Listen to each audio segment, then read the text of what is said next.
பிஸ்மில்லாஹிர் ரஹ்மானிர் ரஹீம். நபியே, அவர்கள் துல்கர்னைனை பற்றி உங்களிடம் கேட்கிறார்கள். அவருடைய வரலாற்றில் சிறிது உங்களுக்கு நான் ஓதிக் காண்பிக்கிறேன் என்று கூறுவீராக.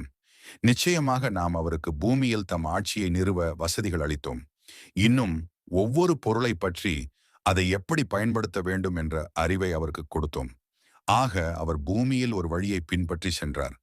சூரியன் மறையும் மேற்கு திசையை அவர் அடைந்த பொழுது சேற்று கடலில் சூரியன் மறைவதை போல் கண்டார். அவ்விடத்தில் ஒரு வகை மக்களையும் கண்டார். துல்கர்னைனே, நீர் இவர்களை தண்டித்து வேதனை செய்யலாம் அல்லது அவர்களுக்கு அழகியதான நன்மை செய்யலாம் என்று நாம் கூறினோம்.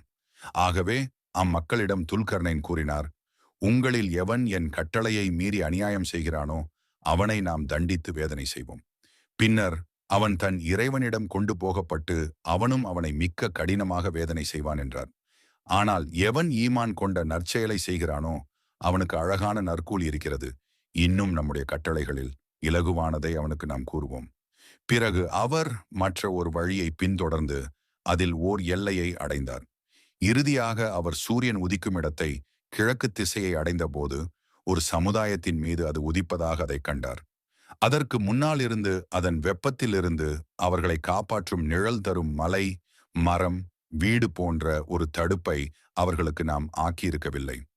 அவர்களுடைய நிலைமை உண்மையில் இவ்வாறே இருந்தது. அவரிடமிருந்த எல்லா வசதிகளையும் நாம் நன்கறிவோம். பிறகு அவர் மற்ற ஒரு வழியை பின்தொடர்ந்து அதில் ஒரு எல்லையை அடைந்தார். இறுதியாக அங்கிருந்த இரு மலைகளுக்கு இடையில் உள்ள ஓரிடத்தை அவர் அடைந்தபோது அவ்விரண்டிற்கும் முன்னால் பிறருடைய எந்த பேச்சையும் எளிதில் விளங்க முடியாத மக்கள் சிலரை கண்டார்.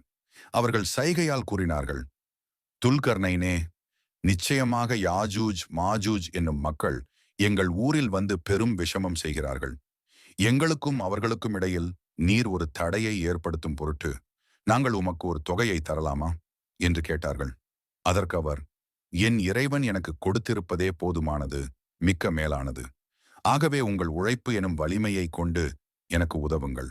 உங்களுக்கும் அவர்களுக்கும் இடையில் உறுதியான ஒரு தடுப்பை, சுவரை எழுப்பி விடுகிறேன் என்று கூறினார்.